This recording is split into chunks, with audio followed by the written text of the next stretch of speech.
அனைவருக்கும் வணக்கங்க. இது பாருங்கள், சொடக்கு தக்காளி. இப்போ சாலை ஓரங்கள்லாம் புல்லுங்களுக்கு நடுவில் இது தானாக வளர்ந்துருக்குங்க. இப்போ எங்கள் மாடி தோட்டத்துலேயும் இது தானாக வளர்ந்து நிற்கிது பாருங்கள்.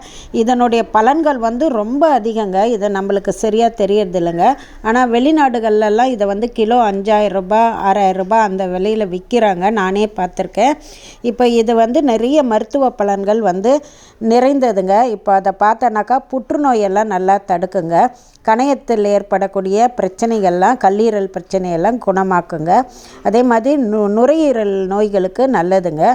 இளம் தாய்மார்கள் பால் சுரப்புக்கு இதை பயன்படுத்தலாங்க.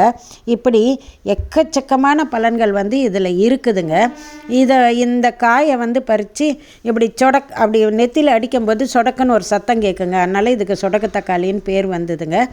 இப்போ இந்த காய்க்குள்ளே இருக்கக்கூடிய அந்த பழம், அந்த சொடக்கு தக்காளி கொஞ்சம் பழுத்தப்புறம் அதை எடுத்து நம்ம வெங்காயம் தக்காளி எல்லாம் போட்டு நல்லா இந்த காயும் போட்டு கடைஞ்சியும் சாப்பிட்லாங்க.